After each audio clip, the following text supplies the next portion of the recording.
Jimmy Young, the co-founder of WPCM TV and the executive producer of Cannabis Coast to Coast News. You know, ever since the change in administration in Washington, D.C. in January, I've been saying in podcasts, interviews, and on our Cannabis Coast to Coast News show that the president's ego could be the deciding factor in his move to reforming the draconian cannabis laws. Late Sunday night, Truth Social released a video produced by the Commonwealth Project introducing the endocannabinoid system. And to the non-enlightened pro-cannabis world, I'm going to share that video in a minute. But to me, this is the best sign yet that the president, Mr. Trump, wants to be the hero for seniors, the medical healthcare system, and directly, or maybe even indirectly, the cannabis reform movement. Of course, he is taking credit for the 2018 Farm Bill that was passed during his first administration, and that bill created a federal legal definition for the cannabis sativa plant and opened the Pandora's box that has led to not one, but $2 billion industries, the unregulated hemp and CBD industry, and the overregulated and legalized cannabis industry. Check out the video, and then I'll be back to tell you what I think might happen next. You can revolutionize senior healthcare. We've all heard about the major systems in our bodies, like the digestive, respiratory, nervous, and cardiovascular systems. But there's one essential system discovered in the 90s that you probably never heard of. It makes all of the other systems work smoothly with each other. Like a conductor, ensuring the different sections of an orchestra all play a beautiful symphony together. This system is called the endocannabinoid system. It has been acknowledged and studied by scientists extensively with support from the National Institutes of Health. As we age, the system weakens. As a result, the different systems in our body stop working together smoothly. That's one of the reasons older adults struggle with pain, inflammation, cognitive decline, and other ailments of aging, for which doctors often prescribe dangerous and addictive pharmaceuticals. They also recommend lifestyle remedies such as exercise, good diet, and stress management. And while all these improve the system, it is only fractionally and over a long time. But here's the game changer. The system can be restored faster using hemp-derived CBD. When the system is restored, pain subsides, sleep is improved, and stress is reduced. When the system is restored, disease progression can slow down, and years are added to your life, as well as years spent in good health. And 20% of seniors are already using CBD today for pain, arthritis, cancer symptoms, sleep disorders, Alzheimer's, and many other ailments of aging. But doctors are not equipped to provide guidance, and there are no FDA standards for what is already in the market today. Imagine if that were the case for other medications. Older adults are suffering needlessly. Hemp-derived CBD can help them feel better, live longer, and improve their quality of life significantly. A PricewaterhouseCoopers report estimates annual cost savings for the U.S. nearly $64 billion a year if cannabis is fully integrated into the healthcare system. The groundbreaking 2018 Farm Bill, championed by President Trump, was the first step. Now it's time to educate doctors on the endocannabinoid system, provide Medicare coverage for CBD, and give millions of seniors the support they deserve. You will deliver the most important senior health initiative of the century, cementing your legacy and transforming aging care. Millions everywhere will thank you. Okay, so this means President Trump finally understands what many of us have said for years. God put this plant on earth for a reason, a medical reason, not a recreational one, a medical one. Think about history for a minute. What do you really think was in that peace pipe or in the medicine man's black bag hundreds of years ago? It's been greed, control, race, and ignorant male leaders who've screwed up its acceptance for over 100 years. Now, to be honest, I have no idea what might happen because our two political parties are broken, and moderation and compromise are just forgotten policies in this country. I mean, the only time the two sides of politics can get together to get anything accomplished is when the threat of a government shutdown moves their agendas and their egos towards moderation. Whether this means that rescheduling is coming soon or not, it might just be the beginning of a more unified country. But if accepting the medicinal power of this plant and burying the stigma that prohibition has sustained, well, that's a very good sign of acceptance of cannabis's medical impact on the world and on the future of this country. I just hope we won't screw it up. This is a WPCM TV News special report and editorial.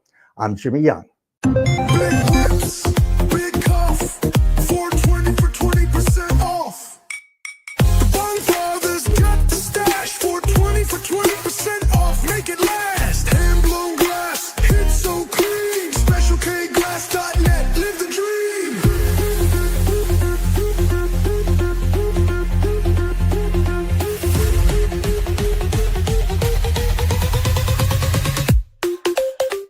Change doesn't wait. Why should you? Welcome to the Gaia Guild, Global Action Impact Awareness. At GaiaGuild.com, thousands are coming together. Creators, innovators, change makers, building a future that matters. Your membership unlocks events, classes, and connections to spark action. And explore the G3 collection and exclusive guild merch at GaiaGuild.shop. This isn't just talk, it's movement in action. Gaia Guild. Join today. Become a guilder. Visit GaiaGuild.shop.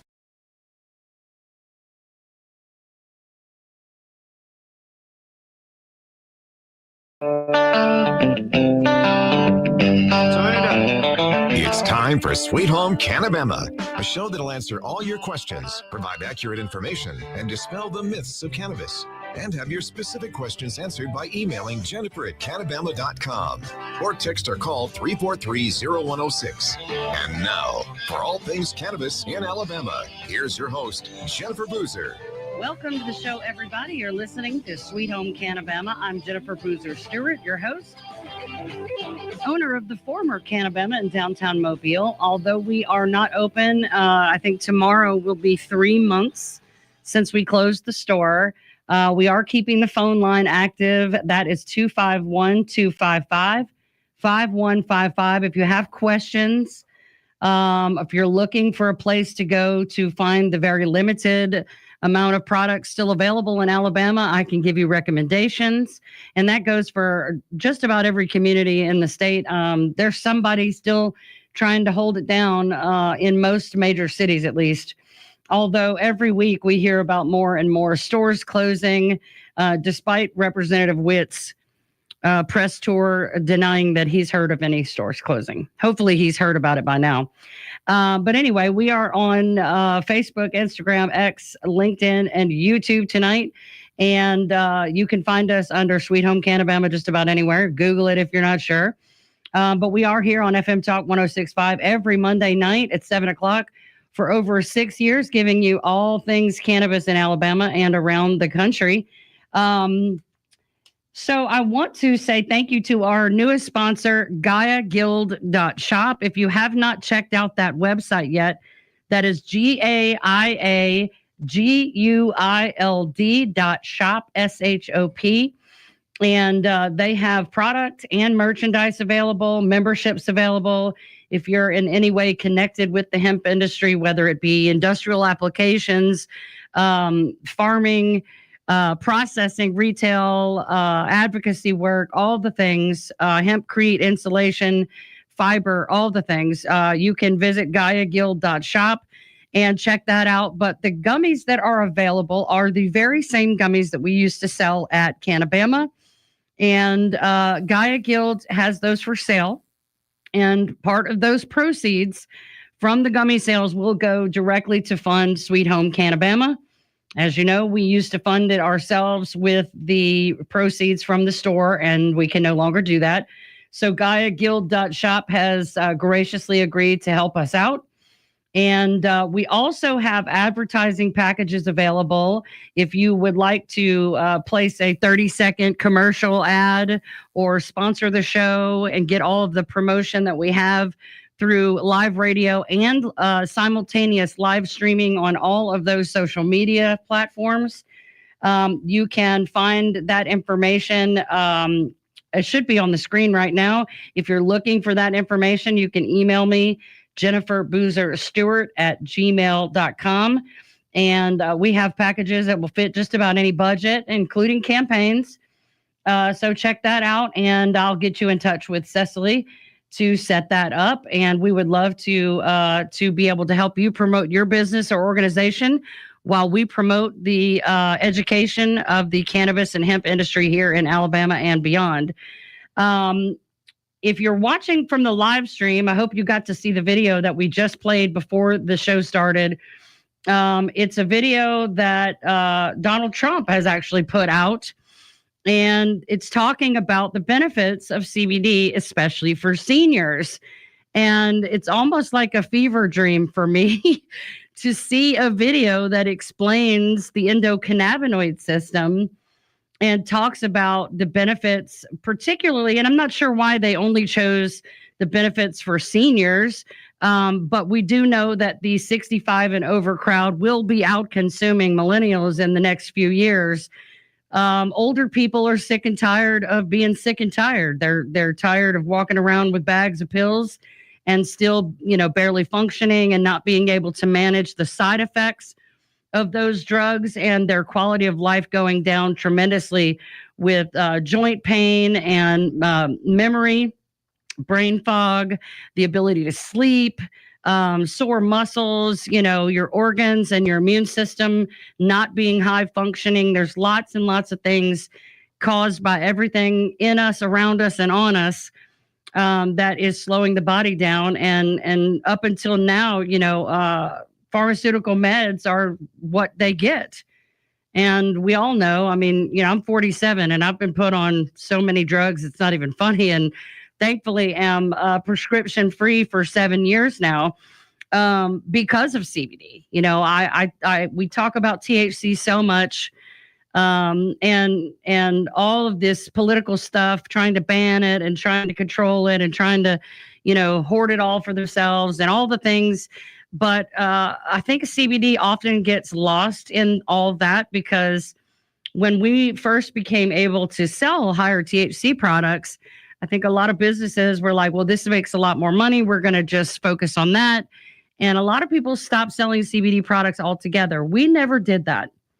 And I've said a million times, I'm sorry if I keep repeating myself, but if I had to choose one of the many, many, many, many components of cannabis, I would choose CBD every time. Because for me, in a lot of cases, THC is more of a Band-Aid than a fix. And CBD gets to the root of the issue, the inflammation in the body that is in the root of every disease, disorder, and discomfort.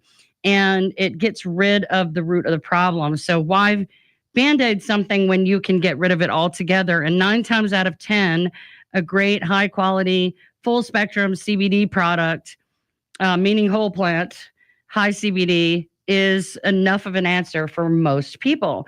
And, contrary to what some of our esteemed legislators have said in the 2025 legislative session, most of our customers aren't coming in just looking to get high.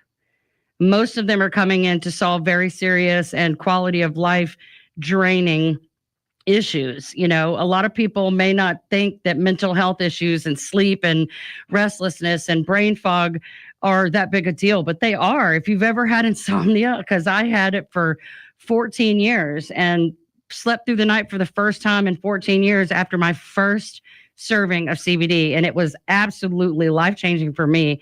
And so I'm happy to see that the president is trying to basically announce to the world that CBD is a great thing, that it's very, very effective thing, especially for seniors. But there's lots of categories of people. We all have an endocannabinoid system. If you're a mammal or even a vertebrate, you have an endocannabinoid system. And so it doesn't matter what type of human you are, where you come from, what you do, who you know, what you know, you have an endocannabinoid system, and your body makes its own endo, meaning in the body, cannabinoids. When we deplete those, we eat them, just like vitamins and minerals and fatty acids and antioxidants that your body needs every day to survive and to function properly. And cannabis is made up of all those things: vitamins, minerals, fatty acids, antioxidants, terpenes. That's what gives the plant its different smells. and flavonoids. That's what gives it their color. All of these things have value, but for the president to put that out there is amazing. And I just want to point out, it was especially validating to me that they use the analogy of an orchestra, the conductor. I just talked about that last Monday on the show, and I've said that on the show a million times, and I've said it even more in the shop for over 7 years. I don't remember where I learned it, but that analogy, that if the central nervous system is the musicians and the peripheral nervous system is the instruments, it's the conductor is the endocannabinoid system. And if the musicians aren't practicing or the instruments are out of tune, you cannot play the symphony correctly. And it's the conductor's job to get those two things in line so that the music can be played properly and have balance. And so I thought that was very cool that they used that analogy, particularly, especially since I had just been talking about it on the show. So, it, as validating as all that is, it's also a little scary. Mentioning it being covered by Medicare is great, but all that says to me is maybe they're going to make it all pharmaceutical, and that's a very scary thought. I don't think Big Pharma's ever really been able to improve on much that is in nature, and it certainly probably won't end up being very natural if it is taken over by the pharmaceutical industry. And that's a very big fear that we have across the board. Everybody thinks rescheduling is a step in the right direction, and it absolutely is not. The only real solution to, as far as federal law goes, is to completely deschedule it, take it off of the Controlled Substances Act, so that people can have access to it and stop going to prison for it. When we come back from the break, I'm going to introduce our next guest. He is my first sitting legislator who is currently in office. I'm very excited and can't wait to introduce you to him. We'll be talking with Representative Neil Rafferty when we come back from the break. Stay with us.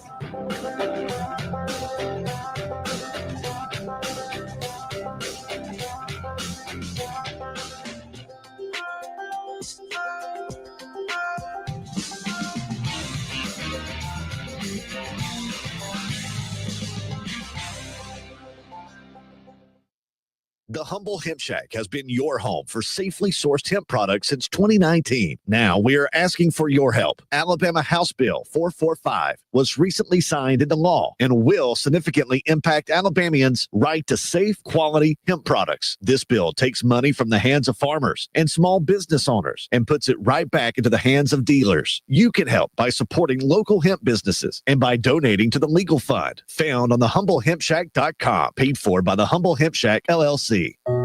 We weren't sure adoption would happen for us, but when it did, it happened threefold. Mary and her husband first met their 3 children when they became their foster parents. Little did they know that their house would become the siblings' forever home. We had to help them adjust to the idea that they wouldn't have to leave. Children in foster care have lived and survived so much. We had to help them process their trauma. And now to hear our children say that they know they have a mother and father who take care of us, teach us, and love us means everything. The Dave Thomas Foundation for Adoption is committed to finding safe, permanent homes for the longest waiting children in foster care. I not only love these kids, I am just so proud of them. You can help. Visit davethomasfoundation.org. Welcome back to Sweet Home CannaBama. Now with all the information you want about cannabis, here's your host, Jennifer Boozer. Welcome back, everybody. Tonight, I'm going to be introducing you to sitting House Representative Neil Rafferty. I want to read a little bit of his bio in his own words so you know exactly who we're talking to tonight. As a proud veteran of the United States Marine Corps and native to Birmingham, Alabama, I fervently believe in serving our country, our state, and our local community. I feel it is my duty and my responsibility to give back when so much has been given to me. That's why, after serving in the military, I used my GI benefits to earn degrees from the University of Alabama at Birmingham. From there, I went on to serve as program director at BAO in Birmingham to advance the needs of our community's underserved. These experiences inspired me to seek public office because I began to see the impact of state laws on the daily lives of the people I was trying to help. I knew that together we could bring smart solutions to the problems facing our district and our state. I made a commitment to listen and ensure that all the voices in my community were heard. In 2018, I was elected to serve the people of House District 54 in the Alabama House of Representatives. As a representative, I also serve as the House Democratic Whip, and I am chair of the Democratic House Caucus Platform Committee. In the legislature, I am a member on the following committees: Sunset, Health, Economic Development and Tourism, Constitutions, Campaigns, and Elections. This work has taught me about the power of collaboration and the importance of innovative thinking. So without further ado, I would like to introduce you to Representative Neil Rafferty. Welcome to the show. Hey, thanks for having me on.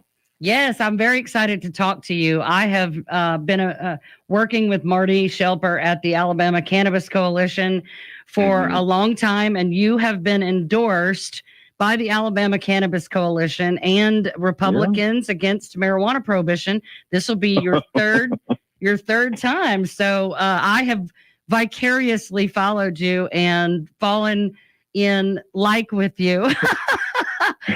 We're big fans at Alabama Cannabis Coalition, and Marty speaks so highly of you, and everyone I've ever mentioned your name to does the same. So it's an honor and a privilege to have you as a guest tonight. Oh, I'm happy to be here. All right, well, let's get into it. Let's do it. Tell us a little bit about your service. You were in the military, and now you've become a legislator. Tell us a little bit about that. Yeah, so I am a veteran of the United States Marine Corps. I served between the years of 2005 and 2009. Then went to UAB, couldn't figure out what it was I exactly wanted to do, so ended up getting degrees in political science, English, as well as biology. Wow. Started work in nonprofit world for a while, for about 12 years at Birmingham AIDS Outreach, working in public health in that capacity, and then eventually decided to was asked to run for office and did it. Felt called in to do it, and been doing my thing ever since. So it's a proud thing that I served the people of Alabama and the people of House District 54. Some of my big priorities have been things like expanding healthcare, making sure healthcare is, quality, affordable, accessible, making sure that education and health literacy are up there, as well as innovation. I think there needs to be a lot of innovative approaches to the modern challenges that we have facing us here as a state, as a country, and as individual communities. So these have all kind of been my big priorities. I've been pushing forward to bring Birmingham, where I represent, as well as Alabama and the whole state forward. So. Yeah, I'm a big fan of Birmingham. I love any excuse at all to go to Birmingham. Yeah. My favorite restaurant on the planet is in downtown Birmingham. And so anytime I get a chance to go up there, I've made some amazing connections up there and never, ever disappointed. I stay in a different hotel every time just so I can kind of experience a little bit more of the city. And it's really beautiful up there. It's got, like hills. We don't have much of that down here in subtropical South Alabama. True. That's true. We do have the beaches, though, and that's where y'all all come all summer and clog up the tunnel and the I-10 bridge. Hey, I try to get through it as smoothly and as safely as possible to enjoy Alabama's premier beaches like everyone else. But, I've almost been late to do the show a couple times because I moved across the bay when I got married a few months ago, and I'm not used to having to commute across the bay to be somewhere on time. And it almost got me this summer. So, but yes, Birmingham is awesome. And I've gotten to do some really awesome stuff with some awesome people up there. So, thank you for your service too, by the way. Oh yeah, my honor. And now this past session, didn't you help pass legislation to remove tax from feminine products and baby products? didn't help. That was my bill. Yeah. Oh, well, Yeah. I did not mean to downplay that. Please enlighten us real quick, because I was fascinated by that. I heard a little bit about it. If in case you hadn't heard, I was carpet bombed by bills myself. Yeah. So I heard tell of a bill about feminine products and baby products, but I didn't know a whole lot about it. So tell us about that. Yeah. Yeah. So this bill does is, you might know that the state sales tax on anything is about 4%. Right. So this removed the state portion of the sales tax from baby formula, diapers, both adult and baby diapers, nice, as well as maternity clothes, really? Breast formula, breast pump equipment, as well as feminine hygiene products. So, oh, wow. I didn't realize it was that extensive. Yeah. It actually goes pretty far. It shouldn't cost the state very much money. I think the fiscal note on that was only like $17 million or $13 million, excuse me. But it should go pretty far for, Alabama's working families. And that was kind of the goal, to really help the folks that lift up our state and keep moving it forward. Right. Well, and combined with more roadblocks there. Right. Combined with the lack of delivery rooms and pediatricians' offices in so many counties, having a baby in Alabama, especially rural Alabama, not really a pleasant experience from what I hear. I had one baby here and two babies in Louisiana, which isn't really much better. But, the burden, a lot of people live, they skirt that poverty line. And even when they don't, it's an expensive endeavor to have children. And so that is a blessing. I know that the grocery tax decrease was nice, but it's like, am I really going to notice 1%? But 4%, especially at the price of things, that's a really significant savings for young families. So way to go on that one for sure. Yeah, appreciate it. Yes. Okay. Well, everybody's running for re-election this coming year, right? I mean, So give us a little overview of what your platform issues are going into this re-election season. Well, my top priorities with my background, public health, and working in education for various components throughout my career. It's definitely focusing on healthcare, its education, and innovation. I think we made some terrific strides that way, incremental change, pushing us forward that way. This next go around, you just got to keep pushing it, going further. In fact, when it comes to innovation, we need to think about cost of living, how to bring down the cost of living for everyday Americans, everyday Alabamians, and still have revenue streams able to fund the essential services that the state provides, such as schools, right? Such as highways, roads, the things that get us to and fro. Right. So these are still really important issues. These are still really important topics. I think that the work just is simply not done on. Right. And we got to keep pushing forward. So I'm going to keep on that. Yeah, I agree. My big thing. We don't score very high on the totem pole when it comes to healthcare and things like that compared to the other states, unfortunately. And, it seems like a massive undertaking to try and fix that. And I couldn't even begin to imagine what it's like for that to be your job, to get together with a bunch of other people from a bunch of other areas and say, okay, what are we going to do? And then get everybody to agree. I mean, that's the tricky part, right? Right. That's where the trade craft comes in. Right. Well, and you throw in lobbyists and special interest groups and who's a fan of the president or not. And it's so complicated to get anything really accomplished. I know as there's hundreds and hundreds of bills that get presented every session, and only a fraction of those get heard, and even a smaller fraction of those get passed. So I imagine it's like, I don't know. I'm not a very patient person. So every time someone's like, you should run for office, I'm like, I will kill someone. I'll get in there and get thrown out in the first hearing. I know. Look, the Lord is still working on me every day. But yeah, I mean, I think too, a lot of people that have been in office for 30, 40, 50 years. I saw Wagner's running again after 60 years. That's crazy to me. That's crazy to me. I think that, younger people such as yourself, I know Representative Gray and people like that are younger and newer to this. We need some fresh minds and some fresh blood. And, obviously in a lot of areas in Alabama, what we've been doing isn't really working. And so we need to find fresh ways to do a lot of things, and find ways, like you said, to lower the cost of living. Right now, it's every avenue of making a living and the cost of housing and vehicles and even food. It's completely out of control.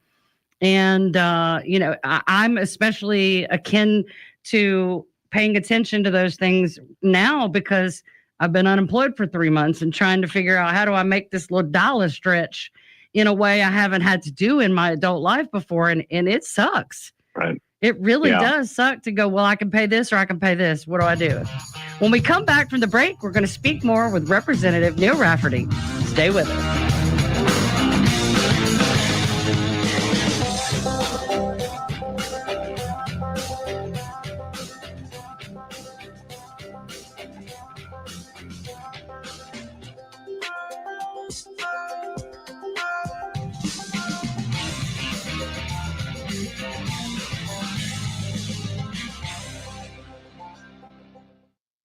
FM Talk 106.5, the Gulf Coast Weather Authority, and Dr. Bill Williams.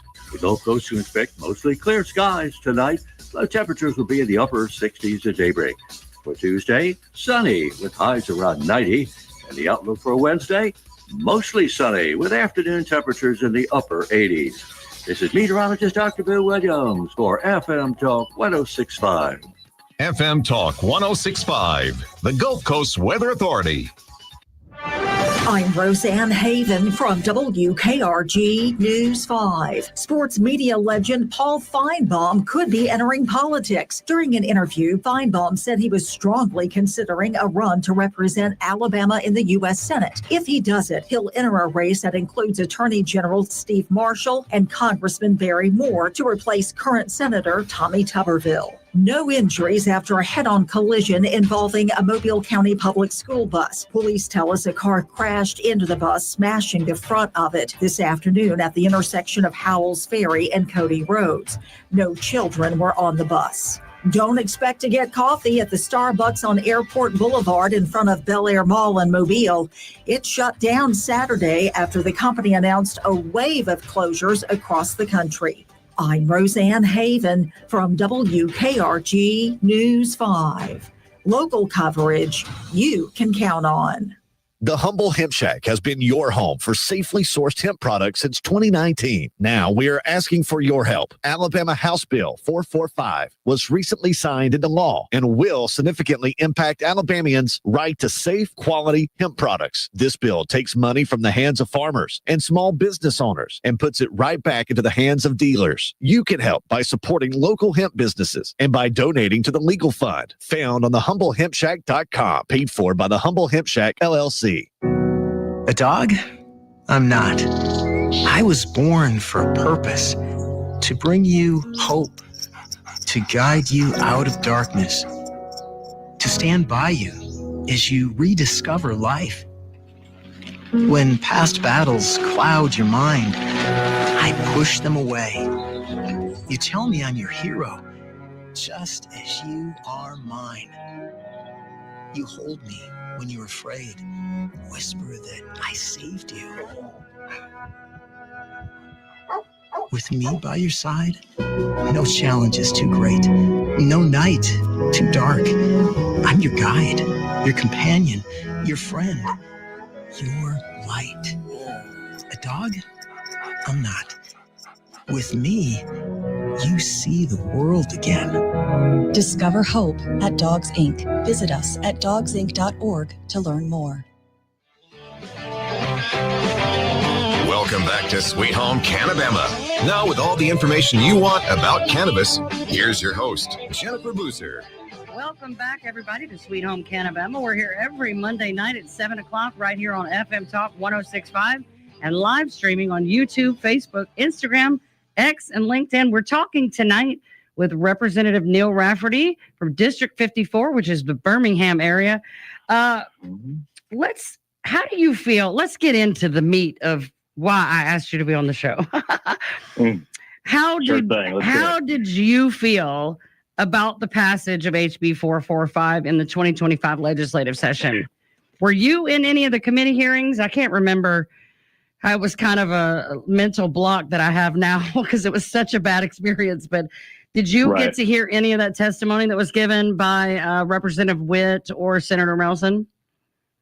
So with the passage, I can tell you kind of conceptually in this kind of bigger idea as far as what the bill was, at least what the legislature was told was trying to accomplish, was good. But then it ended up being kind of this over-regulation that protected special interests as opposed to protecting small businesses that have been deeply affected by this, either affected directly by the rule, by the law and the statute, or by kind of the confusion and the lack of clarity that the law does not provide for. So I think there's been a lot of issues with that. For me, I was in the committee hearing. Yes, I was in there. I was always a no vote, and I was always a no vote on it, even in committee, because I knew it was going to take these products out of the hands of places where they're already selling, wine and beer and other alcohol products. So, and that wasn't, I'm thinking of my corner store down here in Crestwood, and I have a small business owner here who's built that business from the ground up, who was a responsible vendor. He already has his ABC license, is already selling beer and wine, and has proven, and since I've been here at least, so for 12 years, he has been responsibly vending this stuff and has not had any issue. So I don't know why he couldn't be tasked with the same responsibility of selling these products to 21 and only to adults there. But I think there was a big issue conceptually with making sure that, I think everybody across the state was getting these phone calls from their from the constituents about kids getting a hold of it, taking it to school, whatever, pranking. It's really poisoning, but pranking these kids, and without their, which non-consensual, which is absolutely inappropriate. Adults do that too. A lot of people say I overconsumed because somebody handed me a gummy. I don't know what it was, how much it was. And I'm like, that's the dumbest thing you could ever do, is just take an edible from someone with zero information. But yes, I can see how that would happen too. And there are people too. I found out after the fact, I did a lot of digging into where are these high school kids actually getting this, because I know I wasn't selling it. I know none of the people I know, and I found out a lot about them buying them on Snapchat and getting it mailed from other states and all sorts of places. There are absolutely people out there who are breaking the rules. There always are. There are people that sell beer to kids, nicotine to kids. Why not hemp too, But the vast majority of responsible retailers, especially the hemp-only dispensaries and the hemp and vape shops who were, IDing people on their own, self-regulating. Way before it was even, even way before it was even a requirement, because they just did not want to sell to kids. I mean, it's part of being a responsible vendor, And I think a lot of responsible vendors got nailed with this, who were opening thriving, successful small businesses that were providing service and goods to their communities. And now that, and now those businesses are closing across the state.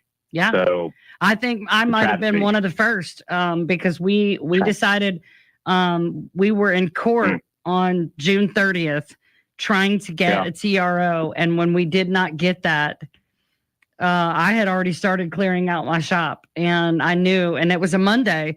So I had to come here 2 hours after that ruling and bawled like a baby on the show, making the announcement because we were going to close before midnight. I did not want to take any chances. This law was there's parts of the law that are so vague and so unclear and so out there in left field that they still cannot tell us 3 months in. Right. They still cannot definitively tell us what they mean by the word synthetic, and then there's the gray area about it's not that the plant material is banned per se, but it cannot be marketed as smokable. And that's confusing. And I was not going to take the chance of letting law enforcement come in and besmirch my reputation, and because I'm the one out here louder than anybody else going, we don't break the law. Why are you doing this? We don't, by and large, we aren't breaking the law. We're making up our own rules. We want regulation. And I think, correct me if I'm wrong, but the vast majority of the narrative was save the children. And this is for a few bad actors. And we're just getting it out of gas stations. That's the things we heard the most. And that, I could have pulled my hair out. And you have to hold decorum in those hearings and those meetings and those votes. You have to sit there and let them say whatever they're going to say.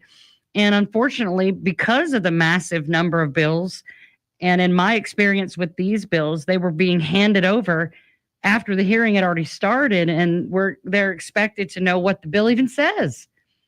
Right. And well, it's a lot. It is a lot. It's even like, I know that the Senate changed the bill at one point. It had to come down for concurrence. And I think there was a lot of confusion as far as what was going on there. I wasn't, in the State House that day. I had a family emergency, but I was there, and it was insane. It was insane. Was clarity even asked for? What are the changes? What are we concurring on here? Or was it just there was a little meeting over in the corner at one point, and then Singleton said, Senator Singleton wanted to add something to it. Senator Smitherman wanted them to add back in the smokable flower, saying that it would devastate our businesses, and that didn't, that didn't fly. And again, Melson just said, oh, it's just going to get it out of gas stations. And then 4 seconds later, it was passed, and we were like, wait, well, what just happened? We didn't actually even know what the final bill said until after it was over with. And later that evening, we finally got a copy of what was actually passed. Witt's version in the House said smoke or vapor, that vapes weren't allowed. But Melson's Senate version, which is what passed, just said smokable, did not mention vapor at all. And I know that since the ABC rules have, the preliminary rules have come out, they're now trying to add in language saying smoke or a vapor heated with a device, and putting words into the rules that aren't at all in the bill. And there's just a massive amount of confusion. And, we're just kind of, a lot of the businesses that are still open and functioning are looking around like any day now, someone's going to come in here and tell me I'm doing something wrong. I just don't know what it is. Right. And that's not fair. And the warrantless seizure thing, wow, that was a kick in the teeth too, to know that they could come in without a warrant and take everything. And once they take it, it's gone. And that will financially devastate you, even if nothing you're doing is wrong and your products are all above board. There's just too many pitfalls in this bill to make it feasible to stay in business. Right. Yeah. I mean, it's too many liabilities almost, because there are so many open-ended questions still here. And we're just they're trying to build the plane while they're flying it. And I think that they're flying it straight into a mountain, mountainside. So yeah. Well, and some of the testimony that was given by Representative Witt was so wrong. It just was wrong. The example of a 50 milligram gummy being equal to a bottle of 80 proof vodka per the CDC, that is not at all what the CDC website says about THC and vodka or anything. That is not at all what it said, but it was presented as fact. And I think, I don't know who decides what they say when they get up there, if they do or what. But anybody with Google can go and look that up. It's just not true. Right. And calling it grass in a glass and saying the cycling frog.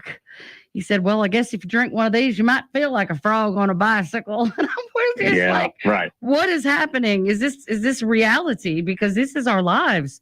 And and the whole time you're sitting there, you're thinking about your customers and what they're going to do. I mean, like, I don't know. What do you think?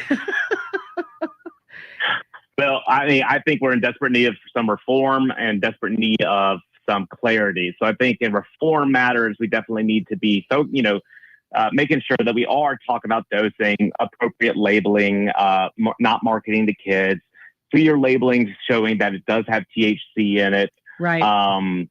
I think all those and testing, I think all those things are very important. And I think that that's what most of the legislature was thinking was going forward with this bill. Right. The problem is that I think a lot of special interests got involved to protect their own and not worried about what was going on with the whole state, making sure that there was fair competition for innovation, for freedom, and kind of the freedom to be of enterprise and being able to set up your own business when the federal law is ambiguous enough to allow that to happen. So I think that, there's things that should be done. And I think that everyone is on the same page as far as that goes. Yeah. So, well, and a free market is never bad. A free market improves things like innovation, because in order to stay a viable business, you have to compete. And that is a good thing. Yep. And I think that's one of the ways that the medical cannabis community has gone way wrong, is only allowing a handful of people, because why try if you don't have any competition?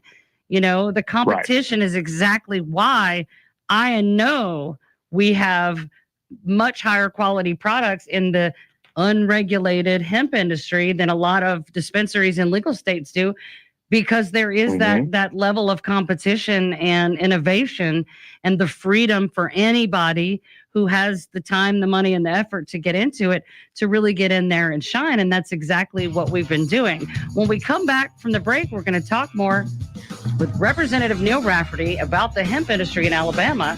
Stay with us.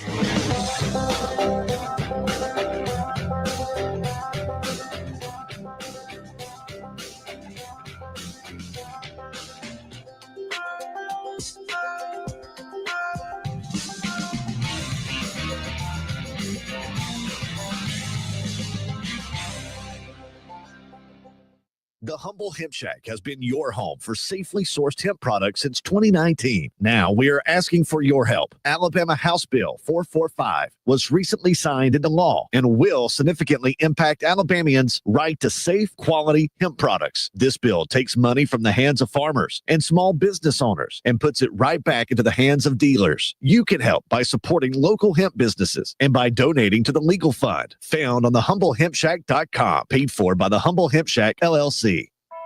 Right arm, right leg, left arm, both legs above the knee, both legs, part of my left hand.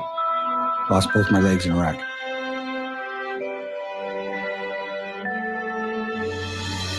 These 9/11 veterans are just a few of the heroes we serve at Homes for Our Troops. For nearly 2,000 severely injured veterans, everyday life has become filled with barriers. So we build specially adapted homes with features like wheelchair access, roll-in showers, and pull-down cabinets that allow them to function independently and focus on their recovery and family. This life-changing gift of freedom is provided mortgage-free to these veterans, thanks to our donors and supporters. But we need you to join us too in completing this important mission. Please visit hfotusa.org and help build homes and rebuild lives. Welcome back to Sweet Home CannaBama. Now with all the information you want about cannabis, here's your host, Jennifer Boozer. Welcome back, everybody. I'm your host, Jennifer Boozer Stewart. We're talking tonight with Representative Neil Rafferty from Birmingham, House District 54. Let's get right back into it. I know that you talked about how healthcare is a big issue for you in your platform. Why do you believe that Alabamians should have access to plant medicine? Because I think you already kind of discussed a little bit this at the beginning of the story. I think it does have medicinal properties that people can benefit from. Yeah. I think that making it illegal or pushing it to illegal just pushes a viable medicine into the black market to be, sold right next to Oxycontin and cocaine. So I don't feel like that's a good move. I think that we're seeing more and more of that on some, with some of the bills that have already been pre-filed about this, and just go on and outright ban it. Right. But I don't think we're thinking this all the way through, that we're talking about responsible adults, responsible vendors, and responsible consumers here. We're not talking about illicit drug use. Right. Exactly. Which is where you're going to be pushing this if you try to ban it outright. Right. Just because it's against the law does not mean that it leads the streets. And otherwise, Right. You know what I mean? That's not the way it works. Well, and the fact that they created a Class C felony in HB 445, where actual illegal, federally illegal street weed is a misdemeanor, and even fentanyl possession is a lesser charge. I think that is a bridge way too far. Way too far. Yeah, me too. Exactly. It's going to hurt a lot of people in a very permanent way. And the fact that it is a federally legal product today and has been legal in the state of Alabama for 7 years, to suddenly become such a huge infraction of the law and have such massive consequences is absolutely ridiculous. And it makes no sense on a surface level. It makes no sense. And there are people that call me now that don't even know that flour is a Class C felony. So I think, we're lucky that so many people have been paying attention and haven't been risking it, because I thought we would see more arrests on this, but they definitely did a good job. And we did a good job, trying to fight it and explaining this will make you a felon. And I think that's why the day it went into effect, or the day the governor signed it, our sales all dropped because they didn't understand it wasn't immediately in effect. But what about veterans? Exactly. You're a veteran. Right. People who have dealt with everything from traumatic brain injury and PTSD to amputations and IED injuries. There's so many ways that veterans come home damaged, and the conventional medicine and VA system is failing them. And homelessness, addiction, suicide, all those things. And it's such a shame. So, I mean, I'm sure you have feelings about access for veterans as well. Yeah, absolutely. Many vets that I talk to, that I'm still friends with and communicate with, particularly in other states, where they have access to, where, the medicinal marijuana commission isn't a total embarrassment. That's the better word. I said it. I'll take credit for it. Well, I had a more colorful expression for that, but yeah, I'm picking up what you're putting down online. Yeah, right. Which again was overregulation and a whole bunch of special interests coming to the table trying to say what's happening. That's why it's gotten into a logjam. Right. But, they've really benefited from it for one way or another. Anecdotally, they are saying I can sleep better. I'm in a better mood. I can go back to work. All sorts of things that that they weren't able to do beforehand because of their debilitating conditions that they were coming back with. Right. A lot of PTSD and TBI patients do struggle with sleep. They have nightmares. They have other sorts of things. They have a lot of anxiety. And I'm not saying that it's the right thing for all of them, but it is the right thing for some of them. And they should have the choice. Absolutely. Particularly if it's between that and something that's probably more damaging to the system, like a benzodiazepine or something like that can really create addiction and even give you seizures if you go off of it suddenly. Right. We don't see that same kind of thing here with THC, and definitely not with CBD. Right. So. Absolutely. I agree with that. I have a lot of veterans in my family, and veterans are always close to my heart. We're getting ready to do another year where we do an entire month of show on veterans issues, because one show every once in a while and one discussion is just not enough. We've got to talk about it more and talk about how the people who are doing the most for the masses are getting the least when they come home, and that is just wrong.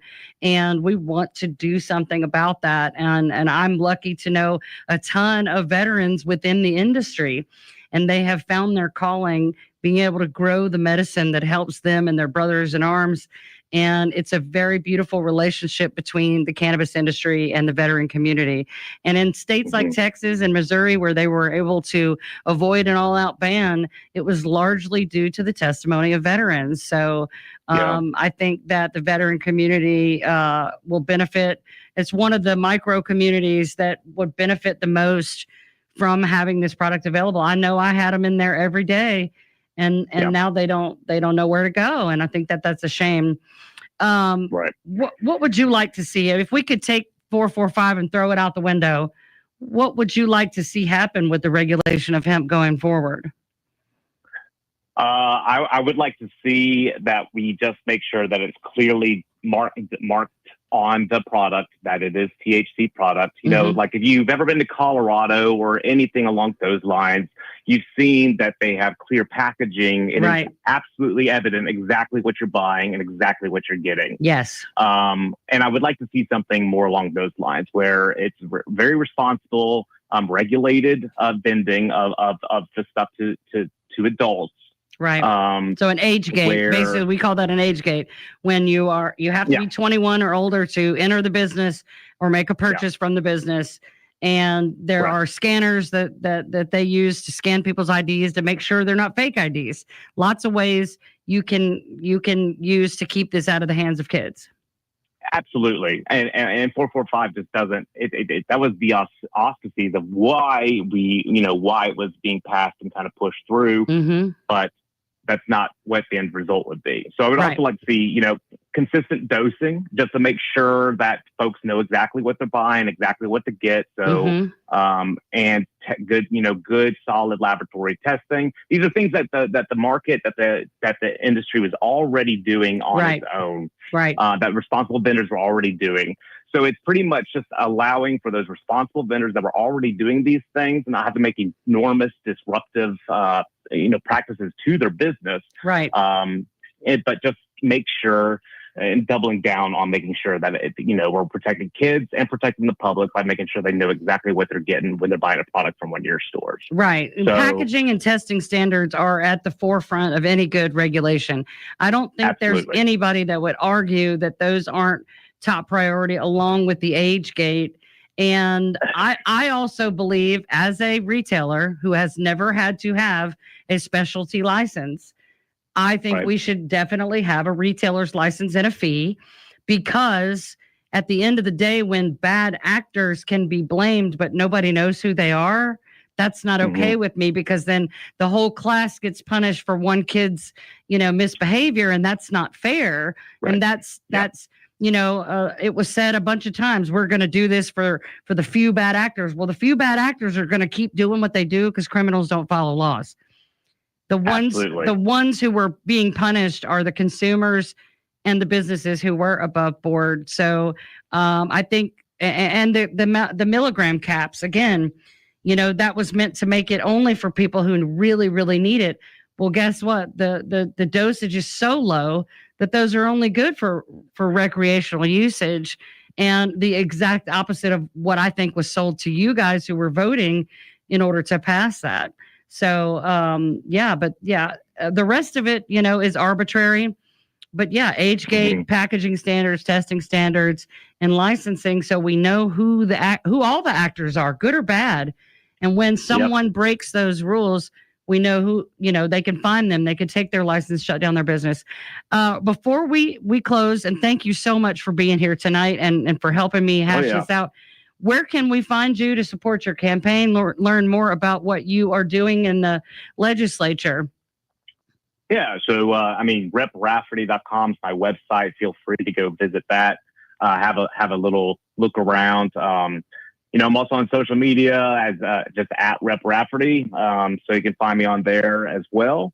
So please go check it out. Send me an email, get in contact with me, and let me know kind of what your thoughts are and what you're feeling. Thank you so much for being with us tonight, Representative Rafferty. Thank you. And we'll be back here every Monday night next week. I don't even know who we're going to have. I haven't decided. But God bless y'all, and God bless Alabama Hemp. Good night.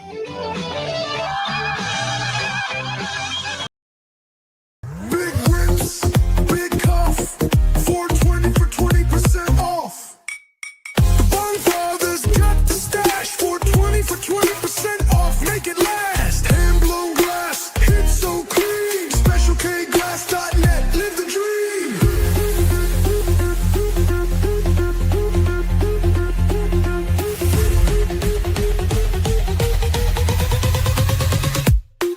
Change doesn't wait.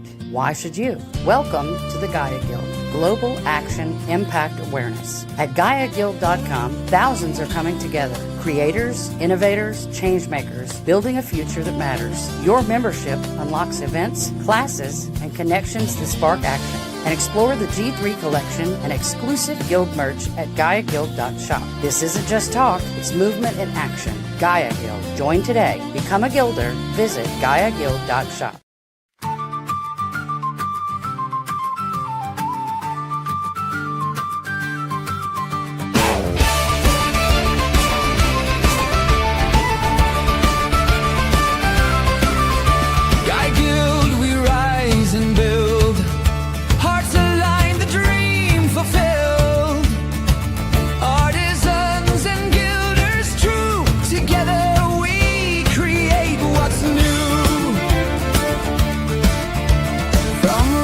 Soil to stars above, we weave our work with truth and love.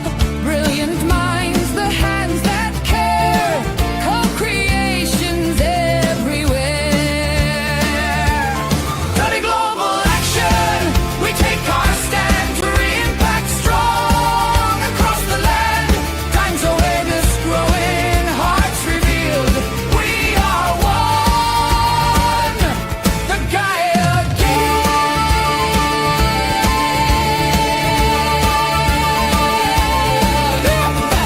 makers, dreamers, voices clear, movement builders drawing near.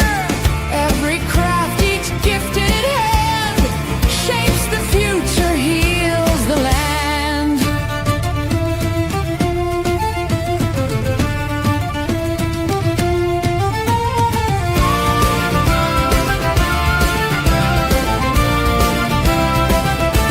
Community shining, we break the mold. Stories of courage and visions bold. Bound by purpose, bright and true. Gaia Guild is me and you. Just a global action, we take our stand. High impact strong across the land.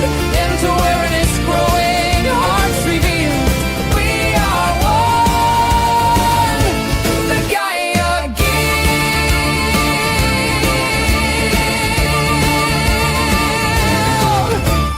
Step into the circle, light the flame. Together we rise, together we reclaim.